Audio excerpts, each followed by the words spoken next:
It's always nice to have you join us. This is Platform. I'm Ruth Aguela. In 2019, Nigeria pledged to the Global Refugees Forum to include matters of refugees, internally displaced persons, and their host communities in the national developmental plans to strengthen the nation's protection capacity, ensure availability and access to durable solutions for refugees and IDPs. Now, this is largely due to the unabating conflict in the West African sub-region, particularly the Republic of Cameroon. Nigeria, we hear, is host to more than 90,000 refugees and asylum seekers, with projection of possibly increase in the numbers. Now, the National Commission for Refugees, Migrants and Internally Displaced Persons was established by Decree 52 of 1989, now Cap 21, 2004, in fulfillment of the federal government's obligation under Resolution 3910 of the General Assembly of the United Nations and Article 35 of the United Nations 1951 Convention. Part of its mandate is to provide care, maintenance, as well as provide durable solutions to all persons of concern, including refugees, internally displaced persons, stateless persons, and returnees. Now, in responding to the plight of refugees and asylum seekers, Nigeria has cultivated a positive and supportive environment, starting with a favorable asylum policy, where refugees can move freely once registered and given an identity, work and avail themselves for education, healthcare, and other basic necessities. Recently, the world marked Refugee Day with the theme, Hope Away from Home, calling for actions for greater inclusion for refugees. But you ask, how well has the Commission been able to promote and sustain this cause across the country? And our focus on Platform today is sustaining Nigeria's refugee management system, and our guest is the Honorable Federal Commissioner, National Commission for Refugees, Migrants and Internally Displaced Persons, Imaan Suleiman Ibrahim. Thank you so much for joining us on Platform. Thank you so much for having me, Ruth. We're pleased to have you. All right, we'll take you through a bit of a profile before we introduce our panelists. Imaan Suleiman Ibrahim is a consummate and international professional with over 2 decades of technical, administrative, and executive experience across the public, private, and development sectors. She holds a BSc in Sociology from the University of Abuja and 2 master's degrees, Masters of Business Administration and Masters of Arts in Management, both from Webster University, St. Louis, Missouri, London. Imaan is undergoing her doctoral Security and Strategic Studies program at the Nigerian Defense Academy, which reflects her commitment to continuous professional development. Imaan has 9 years award-winning career and experience with Mary Kay Cosmetics UK, starting from the bottom to a senior sales director and member of the advisory board, among others. She is the co-founder and president of the Beehive Initiative, a platform that focuses on nurturing, mentoring, and supporting politically inclined women and creating grassroots civic awareness. Imaan is a certified APC chieftain. She was one-time aspirant of the Federal House of Representatives, that's for Kefi, Karu, and Kokona Federal Constituency under the All Progressives Congress Party, and that happened in 2018 primary elections. Your profile is very impressive, I must say. Well done. Our panelist on Platform is Rahila Lassa. She is from Voice of Nigeria. Thank you so much for joining us. Thank you too. All right. So, Honorable Commissioner, we're looking at sustaining Nigeria's refugee management system. And just recently, the world marked the Refugee Day with a very, outstanding theme that is just in tune with what we're experiencing globally, Hope Away from Home.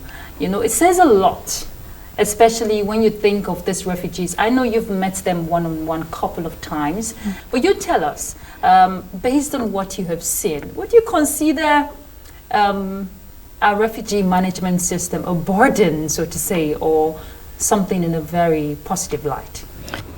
Ruth, thank you so much once again for having me. First of all, we have to pat ourselves on the back. The federal government of Nigeria, we're doing well. we signed the treaty over 33 years ago. Ever since then, we've been striving for excellence. And I think that's critical. We've continued to perfect the processes, ensure that we have the right policies in place to deliver on this obligation, because it's an obligation. We're signatories to this treaty. So we're obliged. It's mandatory that we fulfill our end of the bargain. I joined the Commission 2 years ago. Ever since then, we've seen repositioning of not just refugee management, but migration management, and also the provision of not just durable solutions, but sustainable solutions for all persons of concern. In the areas of refugee management, we've worked alongside other critical stakeholders, the development and humanitarian partners, the state actors, and even border communities and host communities. And also, we've also included the refugees, we personally call them survivors, into the planning in offering and ensuring, in offering protection and assistance, and in ensuring the total rehabilitation, integration, and resettlement of these refugees. Our refugee process, our refugee management in Nigeria has two different undertones. We have the refugees who come in predominantly from Cameroon. We're host to about 90,000 refugees from 34 countries. And we also have our Nigerian refugees that have fled for safety in the neighboring countries due to the insurgencies happening in the northwest, and then now the northeast, and then now the northwest. So we have about 350,000 of them, predominantly in Chad, Niger Republic, and Cameroon Republic. So I think, in a nutshell, we're not doing badly as we go along. There are challenges, which gives us the opportunity for growth, to perfect the system, and also there are lessons learned. So I think we're in a process whereby we must, coordinate and work with cohesion, addressing these gaps. All right, Honorable Commissioner, talking about policies and programs, can you mention some of these programs and policies and how they have impacted the lives, or impacted on the lives of refugees? I think in the last 2 years, we've seen a lot of policies being put in place. Some of these policies there's been a push for them for many years, but they actually came to life. They were being approved all in the last 2 years. The first is the IDP policy. It's been going back and forth. The FEC, the Federal Executive Council, it was approved, I think August of 2021. And then the repeal of the Act, of the Commissions Act, also that was assented to by Mr. President in December of 2022, which is the NCF-RMI Act of 2022. That's also a milestone for the federal government of Nigeria, because that gives us the legal backing and sets aside the legal framework for every, process of ensuring that total protection and assistance being provided to all the persons of concern in the Federal Republic of Nigeria. We also have a lot of SOPs that have been approved by FEC, and we have many more that will be going to FEC in the next few months. Okay, and I know also part of the the asylum policy, which is part of the medium-term national development plan. That's from 2021 to 2025. Yes. Would you say you're satisfied from that time till now? This is 2023 for the implementation of some of the benefits or initiatives for persons of concerns. This is a crisis area, so you can never be satisfied, but you can be you can applaud the processes or the journey so far, and then you can put in place measures to address gaps going forward so that for maximum impact. I must applaud state actors. Nigeria as a country have been so welcoming to these refugees, especially the border communities. They embrace these people that are in crisis.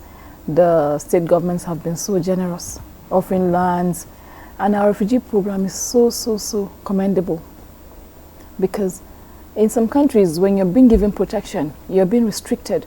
But in the Federal Republic of Nigeria, we don't restrict you. Once we give you that status and that protection, you can compete like any other citizen. It means that you can come to school with the you can go to school with the children, you can access other social services, and it means that you can also gain employment. Because you're a resident of the Federal Republic of Nigeria and you're under our protection. Yeah. Rahila? Yeah. Okay, talking about host communities, some of these host communities are also grappling with some societal or some social issues. So is the Commission doing anything to lessen this burden on the host communities? In line with the guiding principles of the Kampala Convention, which is also on its way to Mr. President for assent, we don't only rehabilitate people, also rehabilitate communities and strengthen communities. Yes, we have infrastructural gaps, and when there's an influx into a community, resources are being overstretched. So yes, it's within the mandate of the Commission to work alongside other stakeholders to ensure that we strengthen social amenities and needs of the community in the spirit of burden sharing or responsibility sharing. So yes, we've seen through our project drivers, we've increased capacity of schools, health facilities, around all social needs of these persons of concern. It's work in progress. There's need for more commitment at every level, but it's ongoing. And I've seen your commitment. Not too long, you visited border communities where some of these refugees are residing, talking about host communities. You visited about 5 states, so to say Taraba, Cross River, Uyo, Adamawa, and am I missing one? Uyo, Benue. Yes, Benue. Yeah. Benue has the highest number of these refugees. Now, It's actually Cross River. Oh, it's not Cross River? Yeah. Okay, so share with us first-hand experience you've had, meeting these refugees, seeing their situations where they're residing. What is it like? First of all, I would like to say that these refugees or survivors are people of resilience. And hence the need for us to work in cohesion to ensure that there's little or no waste of resources or duplication of efforts in ensuring that we achieve milestones towards provision of protection and assistance. Is very important because these people are patient. You can see that despite the fact that life is happening, because anybody can be a refugee, anybody at any given time. Life happened to them, but you can see that they still hold their shoulders high, they're still hopeful. Being aware that these refugees, they flee for safety, they flee with their dreams, they flee with their skills, they flee with everything in them, except maybe losing all the material things that they have. So you still see that they're still hopeful about life. The mantra of this country, of this government, of President Bola Ahmed Tinubu is apt, and I'm also excited about the theme for the 2023 World Refugee Day, Hope Away from Home. Yeah. So it's a message of hope and inclusivity. So what I've seen is that there's need for the whole of society, whole of government, whole of system approach to addressing the needs of this vulnerable group of people. Okay, and just before Rahila come in, something very outstanding, because I was part of that visit, and when I heard the district head of Gembu, Taraba State, when he said this is the first time a federal commissioner will be visiting the community in more than about 30 years or so, it was heartwarming to hear. It just shows that federal government has shown commitment, to refugees and other asylum seekers, generally persons of concern. But going forward, I saw you do some intervention programs for them. You can share with us some of those intervention programs while telling us how sustainable that will be, because it's one thing to provide this at a particular time, it's another thing to sustain those initiatives. Okay, Ruth. In offering interventions or in addressing the issues of durable and sustainable solutions, sometimes it can be very depressing because of the things that you see. Why depressing? Because you see a lot of people in need. Resources are not just enough for you to be able to act as quickly as you may want to. And then the challenges around even, administering these interventions, you know. So sometimes it can be depressing. So I said, okay, look, let's roll out project drivers that would excite us. And then we came up with the project Educate All, to increase access to learning in host communities and in camps and settlements. We came up with the project Total Health, because we knew that they would have total health challenges. When you're in settlements, you know, you're living in those kind of conditions, because we're experiencing a protracted nature of displacement in Nigeria. So they're exposed to health challenges. So we launched out the project Total Health, we launched out the project Resettlement City, launched out the project Digital, because we realize that our work is field-based. We have to be out there more than, you know, more than being in the office. So to be able to do administrative work, we've got to go smart as a commission. The project, about almost 7 or 8 project drivers we launched out across communities. And these are all pilot programs. And I'm excited that they've gained traction. We've been able to, you know, create the momentum needed. And we'll be able to access more funds by the grace of God to be able to intensify and expand. I like the spirit of by the grace of God, because when it comes to funding, it's always a big challenge, and based on the resources, you know, required. Go ahead, Rahila. No, but you know, Ruth, the resources are being deployed. Yes. Okay. But like I said, without proper coordination and without working with concerted efforts, there's going to be a lot of waste. I must commend all the players across board that we're doing a lot, but are we shrinking the numbers? Are we reversing the trend? We had 3.4 million IDPs, according to the IOM and the NHCR, sometime last year. After the flood in October, we almost doubled to to over 5 million IDPs. So we must come back to the drawing board and look at what are we doing wrong. As a federal government, as a federal might, we're about to roll out a national action plan on durable solution that would give everybody that sense of direction, and everybody will be able to align to national priorities. Having a first-hand, interaction experience during your border visit to the states, when you met these refugees or all of these persons of concern, what were your thoughts? What was the first thing that came to your mind? My thoughts was like, this can happen to anybody. Thank God they're alive. And what can we do to be able to provide succor to these people? And then I appreciated the fact that I have the opportunity to contribute to addressing this problem and to providing solutions. I must commend the humanitarian players, because most of these areas are not easily accessible. Yeah. You saw it, Ruth. You know, Getting to Gambo. Getting to Gambo was a sacrifice. Yes, 2 and hours knowing that we have a team of humanitarian workers there. Yeah. I have almost about 10 staff in Gambo. You must commend them. Sometimes the houses they live in have no electricity. The weather on its own is a different kind of weather, because it's in the Mambila. You know, it's always cold. It's raining every day. Yeah. And then there are some places that when they go to register any influx of people, they have to be on medication. Their body would pain them. Even so, hence the need for implementing our strategic roadmap, our 5 thematic areas in the strategic roadmaps. Because the number one is to be able to strengthen internal capacity. These people have got to work in that kind of condition. There's need for them to have all they require. To fulfill the mandate of government. Work tools, operational tools, etc. All right.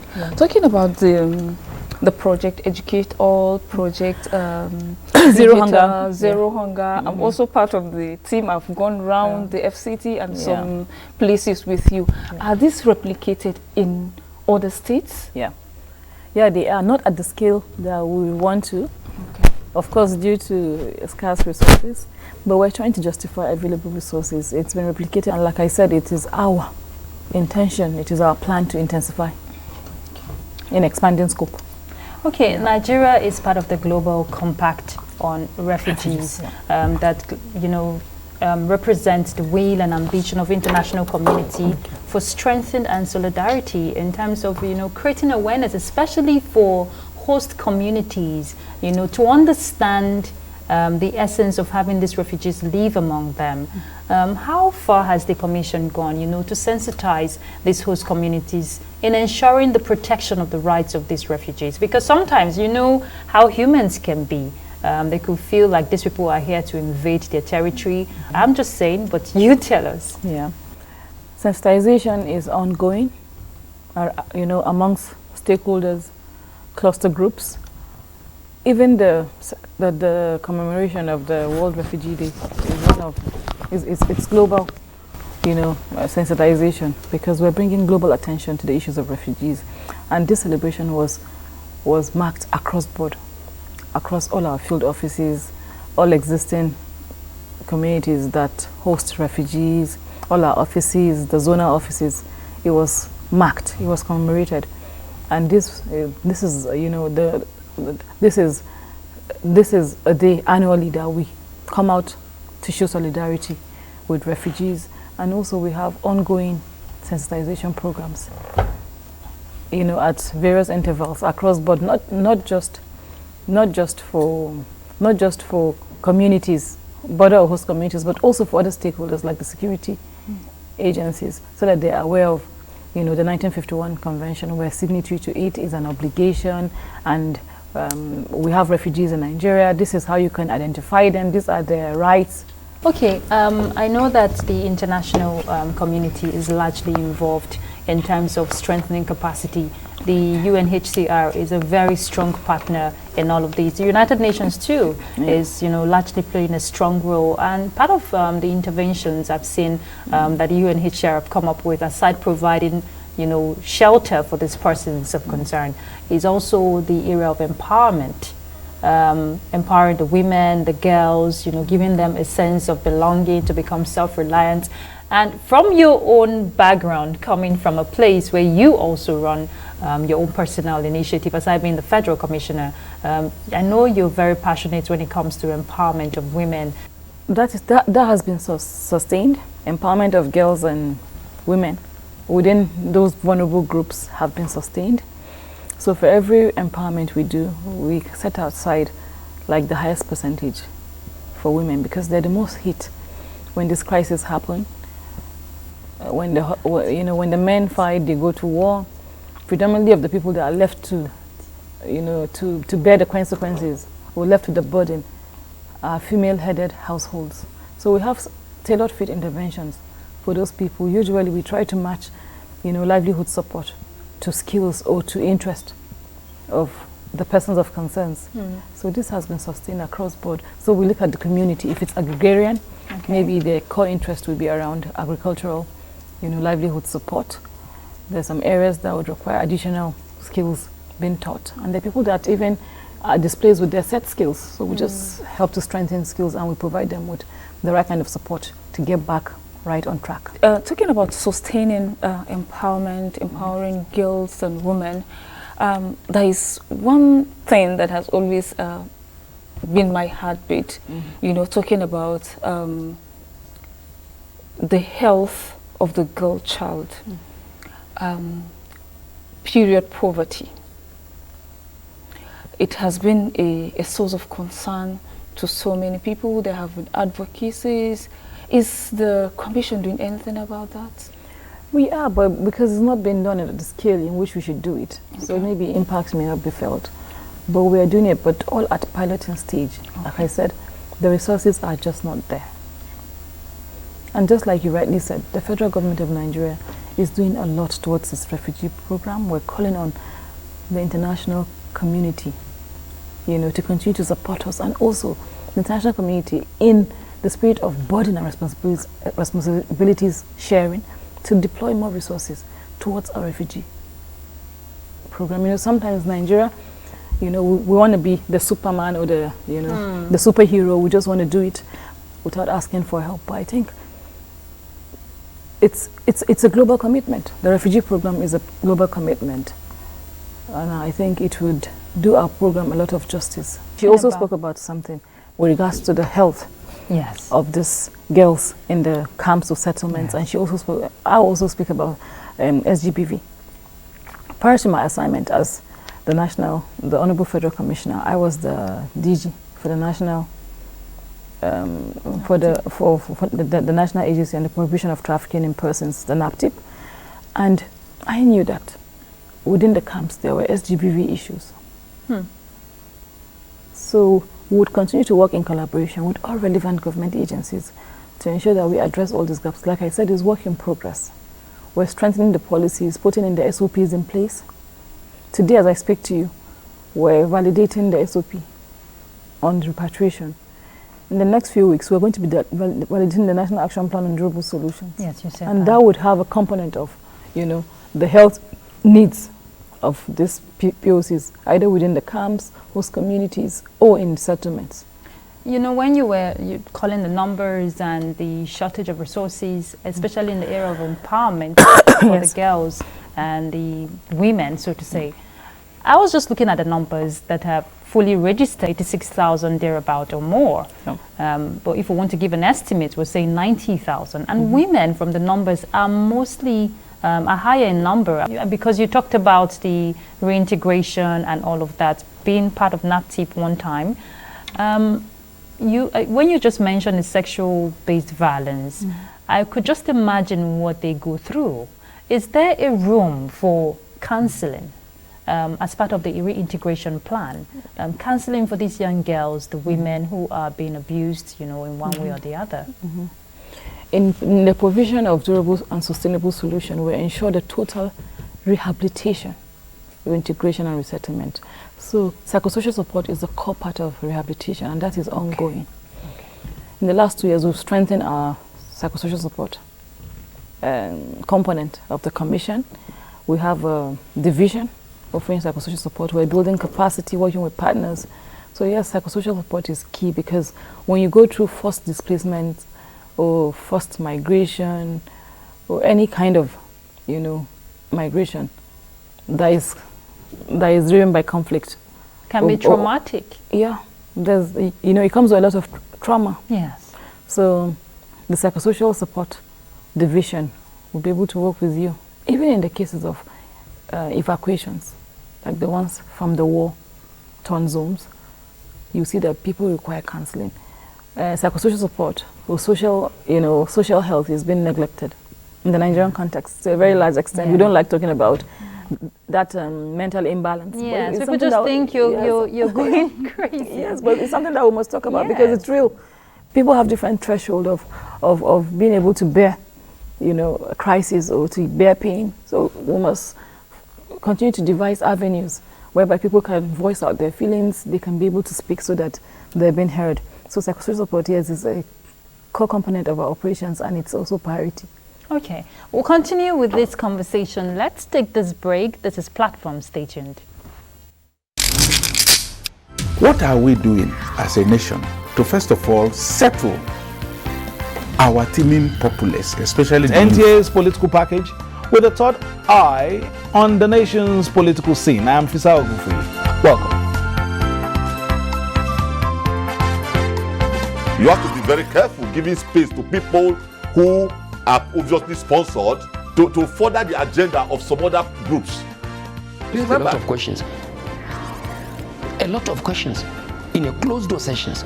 Some of these issues, some of the problems bedeviling of their. In fact, between June 1st and July 17, 19-point-something billion has left the coffers of the NDDC. I can say my constituency, they need everything, because we don't have anything.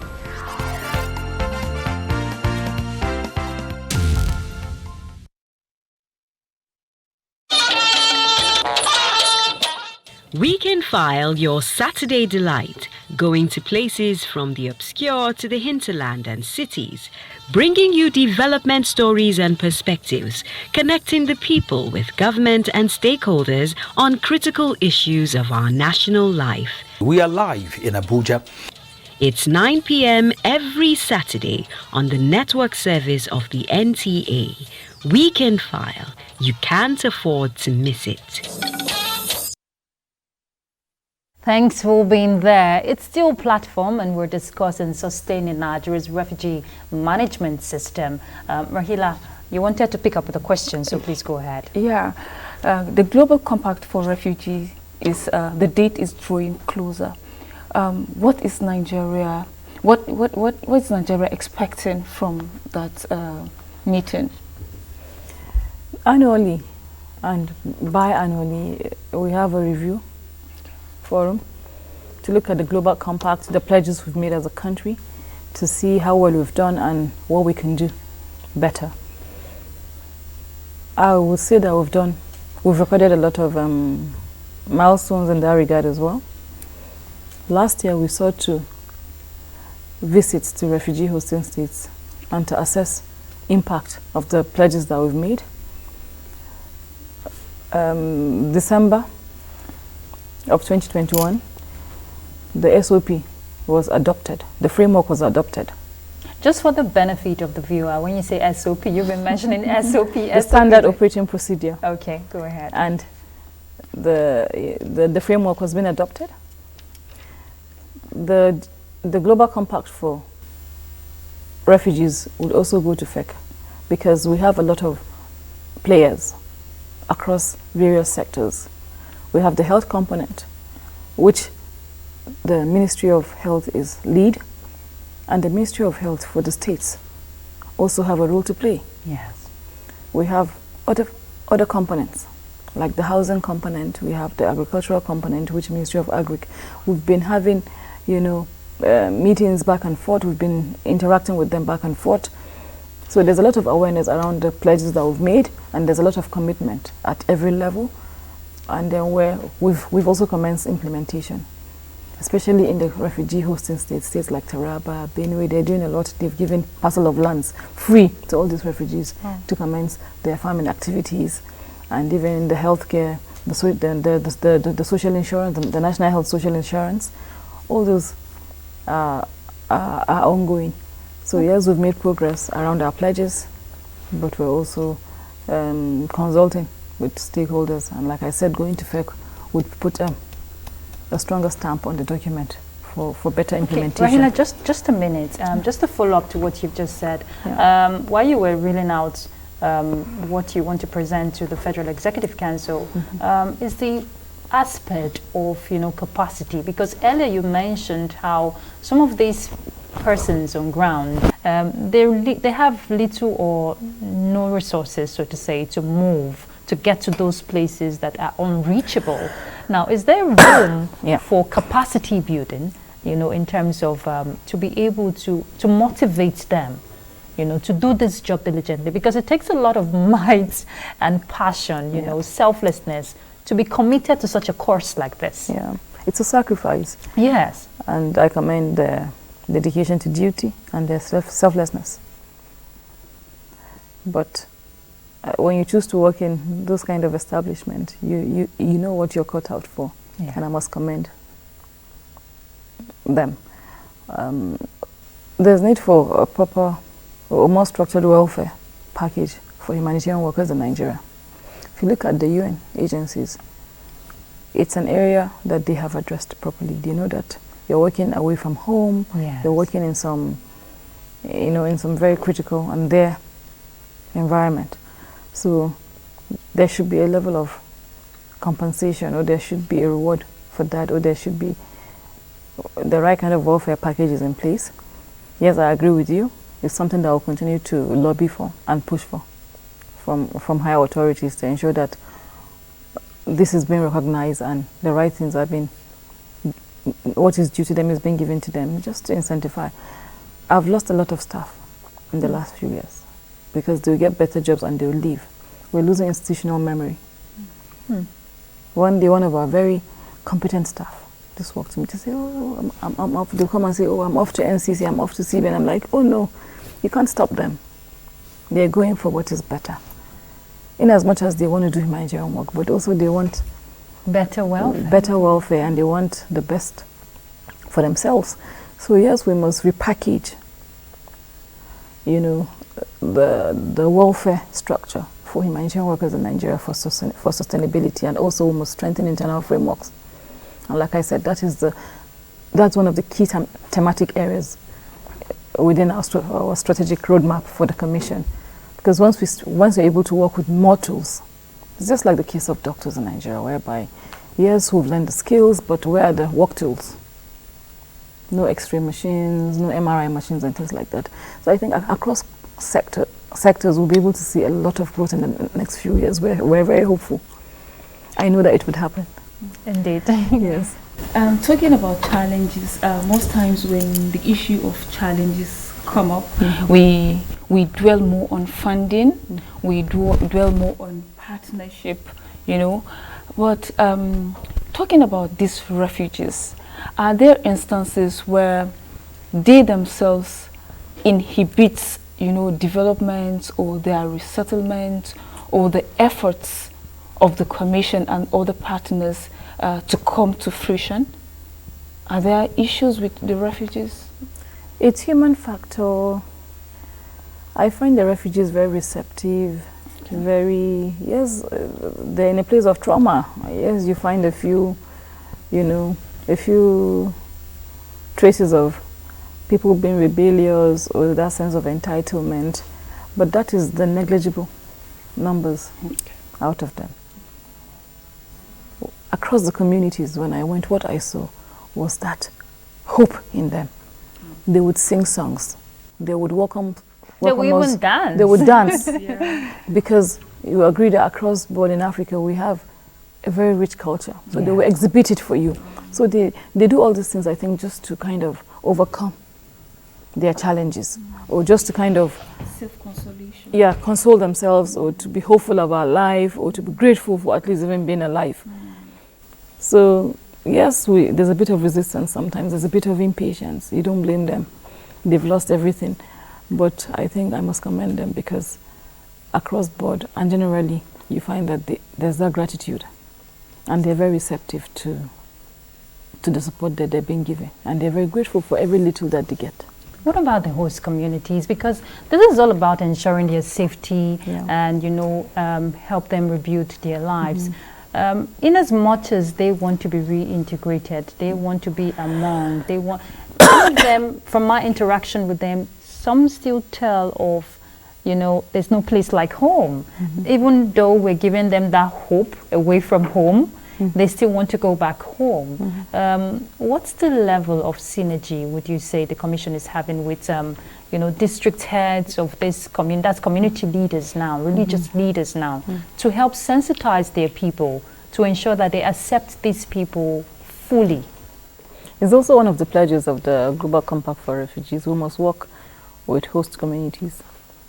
The federal government is not there in the host communities to all the time to ensure the integrity of the whole process.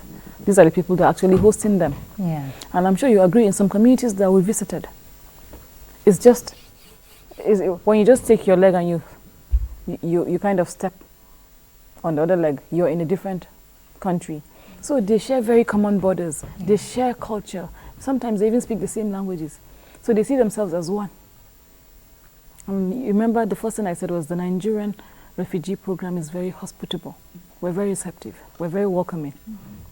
So I think the host communities have done really well. You were at Ikeoja and you saw how they were so involved in the whole refugee program. They took it on their head, the host community. So in provision of interventions, we ensure that they also have their own share, because they're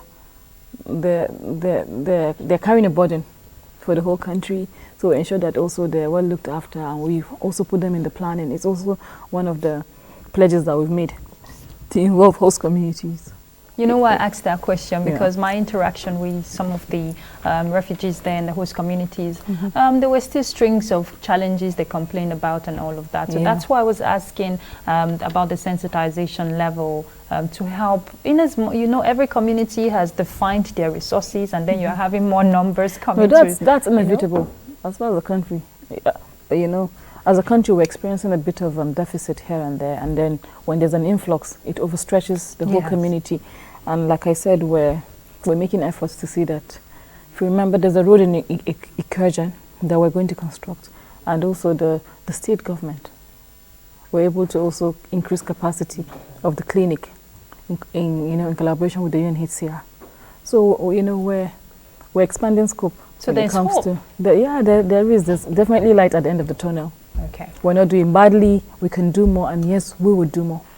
Rahila? Yeah, for me, in most of my interactions with the refugees, as you rightly said earlier, Nigerians are receptive, they are hospitable. They also confirmed that. But one key issue they have raised is the issue of housing, shelter. So how far have you gone on that? We're in the second phase of our project, Settlement Cities. There's a deficit in housing. The flood has seen a lot of people lose their homes. Usually when displacement happens, the first thing that an IDP or refugee would lose is their home. Yeah. So yes, there's a deficit. I must use this opportunity to thank and commend, host community members or border community members or family members that have taken other families into their home. Yeah. I think as a government, we have to critically look into that area. We have to intentionally expand scope when it comes to provision of housing for persons of concerns, which are the refugees, the migrants, the returnees in the country. Let's talk about the IDPs now. We've dwelled so much for the refugees. The IDPs are also not left out. I know there's been series of programs initiated by the Commission. We saw the launch of the Transitional Learning Center in some of the IDP camps. Yeah. Also saw the Project Skill Up. Yeah. All in line with the whole IDP policy plan. But in terms of sustaining these plans and expanding the scope, what are the modalities in place? There are modalities in place. It will require commitment from every sector of society. IDP management or refugee management or migration management cannot be done in silos. It has to be done in synergy with all stakeholders.